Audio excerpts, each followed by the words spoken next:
We are going to be 10 billion by 2050.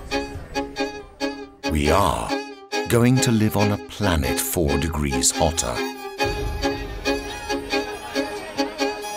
We are going to have more mouths and less food. We are going to have less land and more pollution. But we crossed oceans and we defeated diseases. But we went to the moon and we blossomed the desert. Because we are innovators. We are farmers. We are makers. We are dreamers. And we are going to gather and discuss, create and inspire minds and souls. Because we are feeding our future.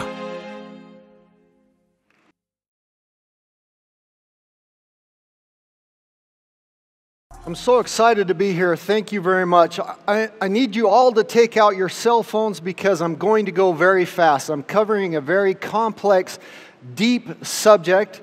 I have 4 major key points that I want to talk to you about, but because I'm limited on time, I'm going to go very fast through many slides. So if you see one, please take a photo so that you can look at it later. Plus, I have some free gifts for you in the slides that I want you to get digitally later. Earthrise, December 24th, 1968. The Apollo mission, this is one of the first pics of the Earth that comes to the Earth catalog, and it's shown a lot by climate leaders and people who talk about the environment, but I show it to you for another reason. This next picture is the blue marble, and it is the next highly publicized picture of our Earth. And the reason I show you this is because it is without borders, without nations, without cultures, without people. There is no separation for us here.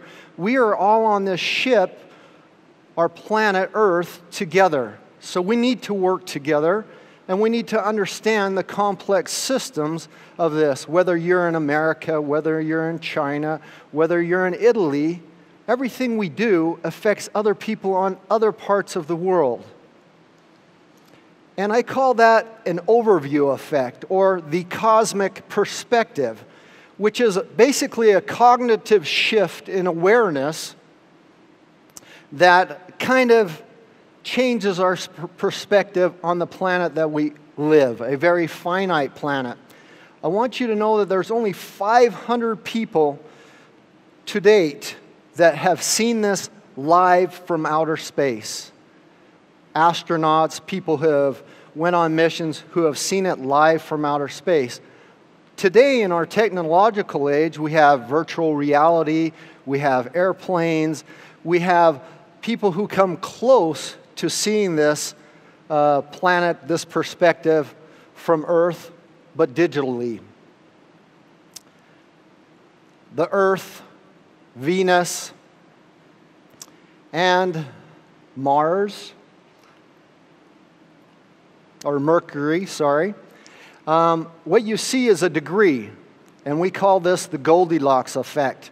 One is too cold, one is too hot, and the Earth is just right, just the right temperature, climate, and atmosphere to produce crops and to sustain life on Earth.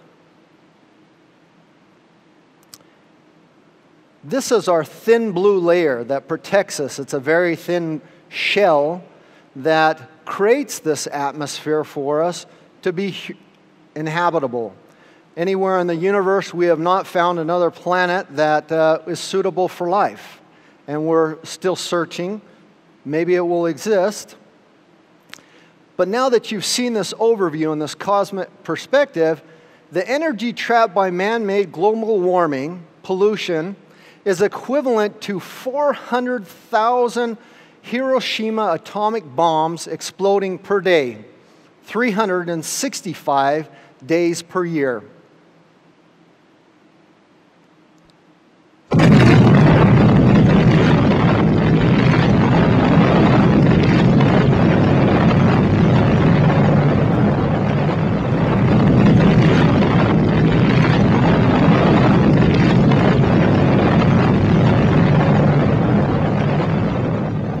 I'm sorry for the dramatic effect, but that was just one explosion, the Hiroshima atomic bomb. What I want equivalent to the Hiroshima atomic bomb, but what I want to show you by that, if that was going off 400,000 times a day and we heard that explosion and we saw the effects of a mushroom cloud, I think we would do something about climate change. I think we would live in a different world, but we don't see that. These greenhouse gases that we're emitting and we're creating into our atmosphere, which are all human-caused, they're very silent. And we don't see the effects of them today. We see the effects of them in 10 years. The problem is in 10 years, it's too late. October 13th, 2014, the U.S. Department of Defense came out and talked about adaptation roadmap for climate change. And they said it will likely lead to food, water shortages, and pandemic disease, disputes over refugees and resources, and destruction by natural disasters in regions across the globe. Prime example, the Syrian refugee crisis, okay? Everybody's heard about it. It's only a small percentage of all the climate refugees. It is directly related to climate change, and it's important that you know that NASA predicted through satellite photos well before that they were experiencing a naturally reoccurring drought in the region, and that farmers, infrastructure needed to be aware and adjust. Instead, many years went by and things didn't occur the way they should. Now I want to talk about how the effects of climate change, not all the different facets or aspects, affect different parts of food, water, and energy. Our food supply can be affected by heat, temperatures rising and falling. This is a study done a little bit ago in 2012, which has changed since then, but it's showing deficits and surpluses due to climate change and how different regions' surpluses have been affected. There was a major drought in the Silicon Valley, or not Silicon Valley, the Central Valley of California, which had major impacts in North America that are not accurately reflected here, but it's important to know it affects all of us. How does climate change affect the food supply chain? Pests, fire, water availability, disease. We'll start with heat. And this is just some of them. This is not the full spectrum, not all of the points, but current research indicates that for every day during the growing season that temperatures go above 29 degrees Celsius or 84 Fahrenheit, corn yields decline by 0.7%. By the end of the century, the U.S. corn yields could fall by 1/3 from heat stress alone. A 1.8 degrees Fahrenheit increase, or 1 degree Celsius, in projected mean temperatures was found to decrease wheat yields by nearly 21%. Pests. This is Asia's multi-billion-dollar cassava industry, and it's at risk. One outbreak of an invasive species or a pest is enough to but our results show that the climate change could trigger multiple combined outbreaks across the Southeast Asia, China, and the cassava growing areas of southern India. In a real-world study of CO2 and soybeans, aphids and Japanese beetles were drawn more to plants raised in CO2 conditions. Beetles that fed on high CO2 levels lived longer and laid more eggs. High CO2 levels also lowered plants' natural defenses, making them virtually helpless against plant-eating pests. Disease. Wheat leaf rust. So this is a very, very complex model that you see. It's basically a dynamic model. It shows you the systems that are involved in food, and it's not showing you all of them. And I want you to be aware of how complex this is. Rising concentrations of CO2 are threatening global nutrition levels. Zinc, iron, copper, magnesium, and calcium could be decreased by 5 to 10% in stable crops as CO2 levels rise. And then there's also toxins. Water is a major fact, and global water use is 12% for domestic use, 19% for industrial use, and agriculture is 69%. As temperatures rise, so does water use. People, crops, energy, and industry all use more water. Water scarcity affects more than 40% of the world's population. This is a time to take a picture. This is a gift I'm giving you. It is a digital book. It's in Kindle format, EPUB, PDF, Nook. It's called The Limits to Growth. It was written in 1972 by Dennis Meadows, Donella Meadows, Jorgen Randers, and William Behrens. It's a report done by the Club of Rome and the Volkswagen Foundation, or Stiftung. It is basically the Bible of climate change. But I don't know if you've ever heard of this. Have you ever heard that if we all lived like Americans, we would need 5 planets worth of resources because we're a finite planet? Well, that's kind of something that comes a little bit from this book. But what it is they came together and did a research paper that ended up in a book. And this paper was a dynamic model, systems thinking, where they created the World Computer 1 at MIT Labs and put in all the data. And to break it down, basically they said, how much does one person need in resources to live their full life? And it came out to be that for food, water, air, oxygen, whatever we need to live and survive our full life, we would need about 2.7 hectares of land per person. And then they calculated the population, and they did many other inputs and outputs and feedback loops, and they projected this model out over and over again and said, boy, we don't have enough resources to sustain all the people on Earth.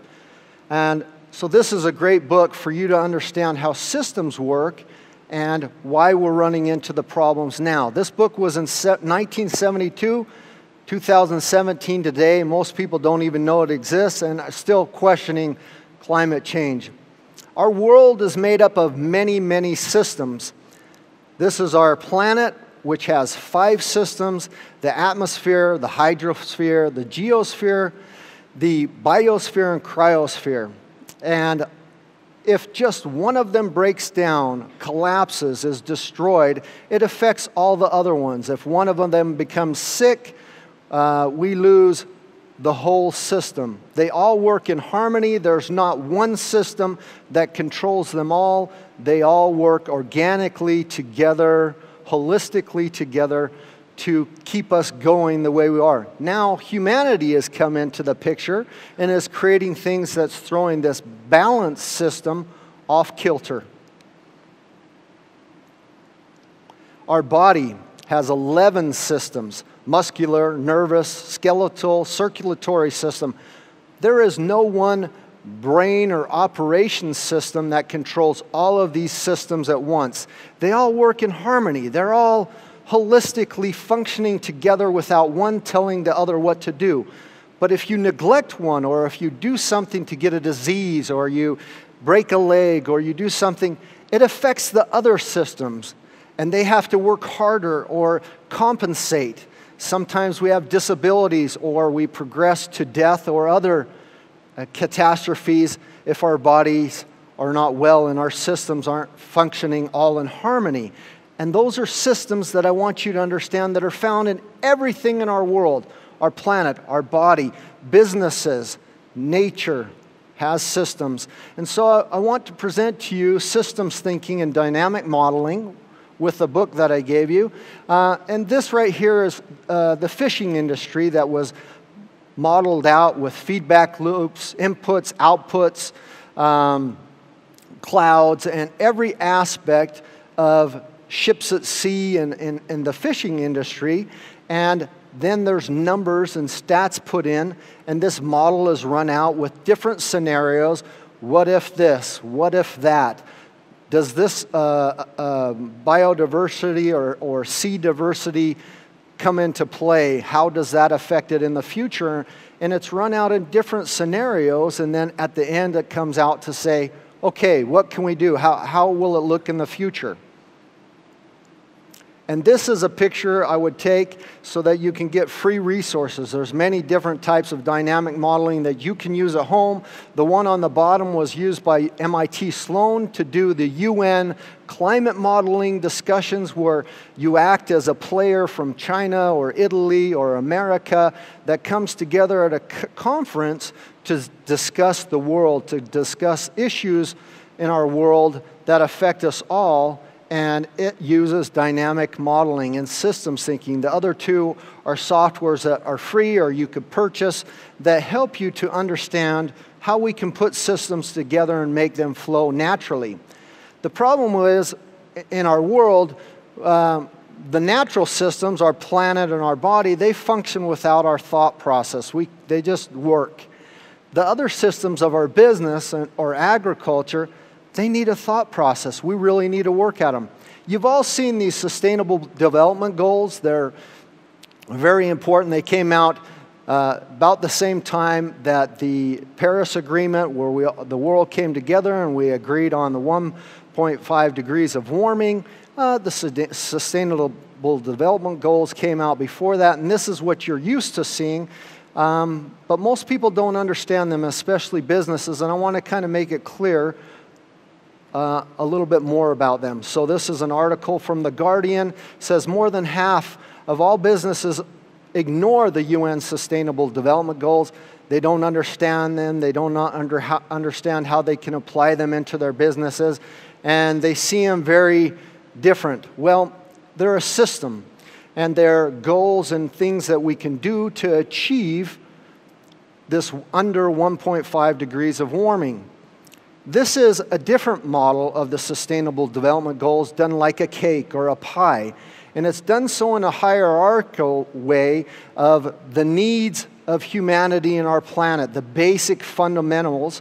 For us all, the basic is we need air, water, and food to keep this body of ours functioning. And if you look at the bottom, most important level of this pie, you see our biosphere, which is agriculture, food, and water. It is our system of what we eat. Showing the importance is not in energy, it's not in oil and gas, it's in our basic needs, our agriculture, food and beverages, water, and that is that bottom cake. And that's why this conference and the EAT Forum and many other are so vital to our existence, because we need to understand the foundation of the Sustainable Development Goals, that what they talk about, the UN, it all lies with agriculture and food and beverages. It is the most important factor for climate change, and it affects every human being on Earth. One other aspect that is the most important, especially for businesses to understand, along with the Sustainable Development Goals coming together and agreeing on 1.5 degrees of warming, keeping us under 1.5 degrees of warming, and all the nations coming together to ratify the Paris Agreement, there was also a number, a dollar figure. The Sustainable Development Goal investment goals needed to stay below 1.5 degrees of warming is $90 trillion in 15 years by 2030, when it was agreed upon in 2015. Because it happened at the end of the year 2015 and we came together, that year we were well under $300 billion of good projects, investments, money that was put out there in sustainable developments, into these goals, into projects and things that are going to make our world more sustainable, to keep us under this warming. The next year, I think we were somewhere around 860 billion, still well under $1 trillion. We need to invest. We need to get green bonds. We need to get all sorts of green investments in sustainability of $6 trillion US every single year by 2030. We're way behind. We're more than 12 trillion behind. That's important for businesses to know, because it's not just that's what we need to invest. That's the money that's available to invest. Governments know that. UN knows that. That money is there. You need to make sure you have a project that is sustainable and not greenwashing. This next slide here is very, very important. It's a study done by True Cost and KPMG. It's a little bit old, but it's a 5-year study, and so we run into that a lot of the time. It's, I believe, 7 or 8 industries, airline, automobile, beverages, and it shows the environmental cost of EBITDA. The black line on the left is EBITDA, earnings before interest, taxes, depreciation, and amortization. On the right side is the environmental cost, the total environmental cost of EBITDA. And that is an imbalance. If you look in the middle at food producers where the arrow is, 89% EBITDA and 224% environmental cost of EBITDA. It's an imbalance that is way worse than oil and gas production. And there's many factors that play into that you need to know about that makes it the absolute largest industry or only industry in the world having the major effect on climate change. There's some things that aren't depicted in there that are important to know, that diabetes, health care costs, obesity, overweight, that all affect those statistics that aren't even in there. They're not even shown in there. Those natural capital costs aren't in there at all. We're eating our planet. We're on a finite planet, and we're eating the resources, and we just cannot sustain it. And that's why we need a global food reform. We need a new system and a new model. The agriculture, food, and beverage industry globally is the leading major cause of climate change and human suffering. It is time to bring the entire industry out of the industrial age, or like I like to say, the dark ages that it has been stuck in, and into a new age of resilient sustainability. If you look at how this problem started, industrial age started with agriculture, with farming. It didn't start with producing cars or anything else. It started with food production and agriculture. The EAT form, Stockholm, Sweden, Stockholm Resilience Institute, is a wonderful form. It is the pinnacle of the food industry, or agriculture, food, and beverage, for the reform of the industry.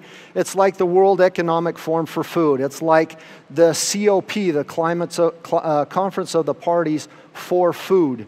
Finally, we have a voice. It's like Seeds and Chips on steroids, on drugs. It is the place for who's who and transformation for how our food changes. And it's important that you look at some of these stats, diarrhea disease, or 1.9 billion adults who are overweight, of whom 600 million are obese.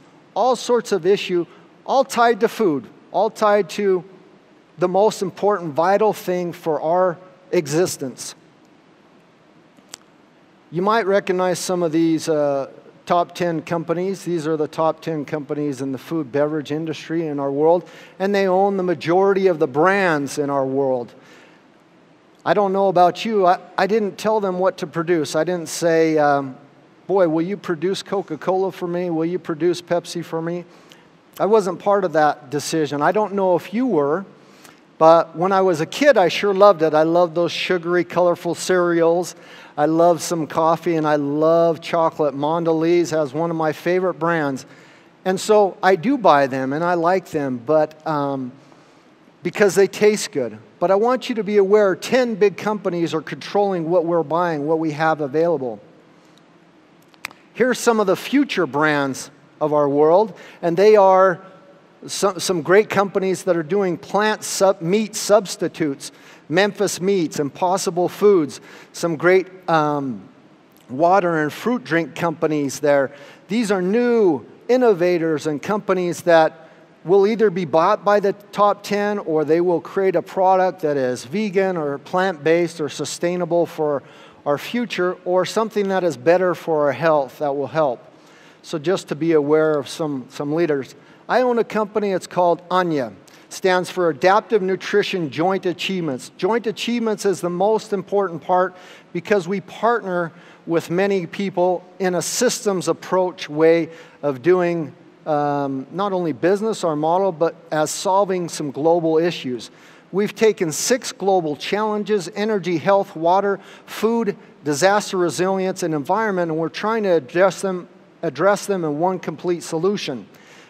And the core of that is the water, energy, food nexus. Cost of water, cost of energy, cost of land, and our resources are very, very important. And so we do ambient water harvesting. We don't use natural groundwater or desalinized water. We use ambient water harvesting. We do rainwater harvesting. We recycle our gray water. We treat and recycle our black water and use that as fertilizer. We use solar energy. We have 63 megawatts of solar energy. We have 5 megawatts of wind energy and 5 megawatts of hydrogen power. So we're close to a 75 megawatt facility. And with our food, we use the new innovations that have been around a long time and some newer innovations that are coming online to extend the shelf life of our products. And we basically have a bigger overlying concept. It's one planet living. It's a dynamic modeled systemic approach. And it's inspired by Cradle to Cradle and the circular economy, who are great partners and friends of ours that have helped us to develop these ways of thinking, a organic cycle or a technical cycle, so that whatever is created in nature or by us flows back into the circle, so that it is something that is not cradle to grave, but it is in a system that continues to flow and we do not waste anything. Large production facilities CO2 neutral, energy balance equal to net zero, growing vegetables exclusively with rainwater. The green production facility of ANJA GmbH turns current food and beverage production facilities on their head. Our complete concept of an urban green production facility sets new standards worldwide. By combining technology, innovation, renewable energy, and the recycling of resources to a holistic system, it is a truly green system. The sun, wind, and rain are our primary energy sources, along with Tesla power packs as backup. Our energy balance is net zero 365 days a year.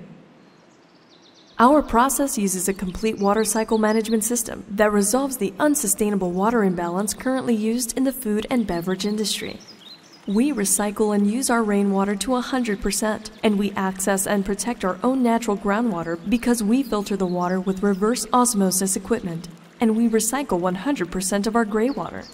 By using only organic filtered rainwater and automated vertical farming, we have optimal space and power utilization that allows us to grow a portion of our raw materials in-house.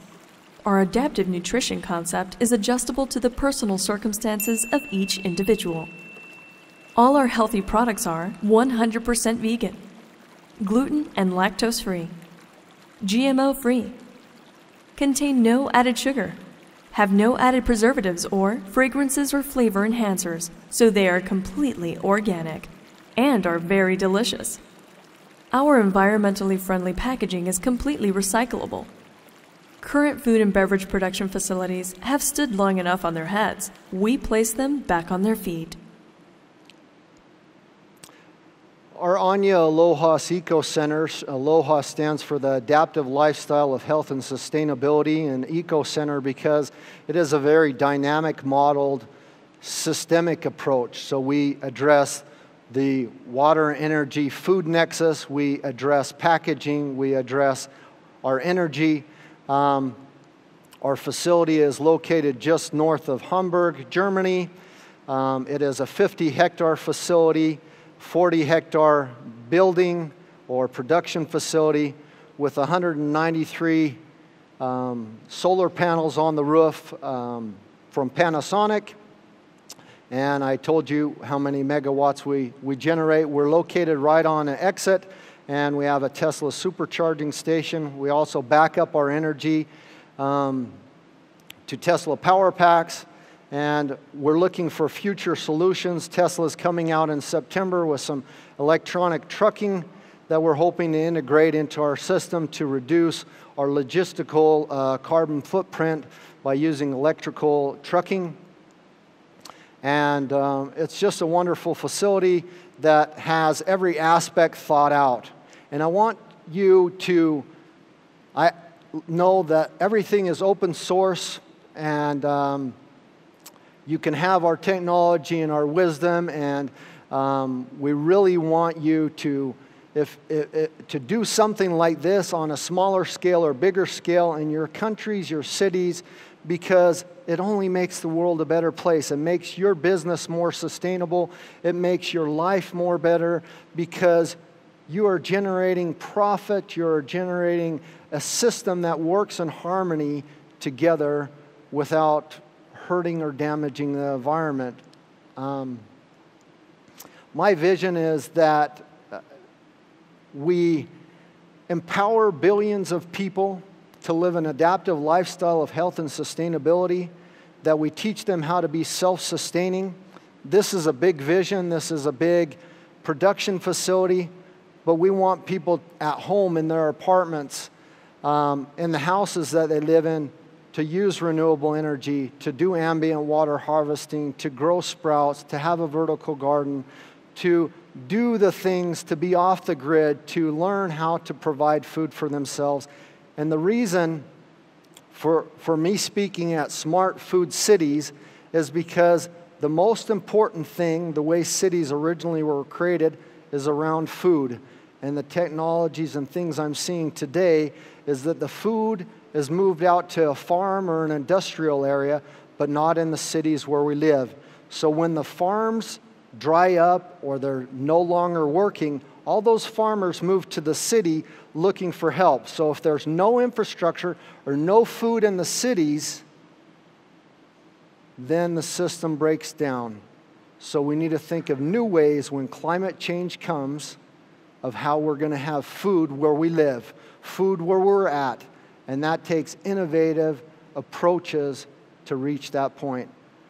Thank you very much.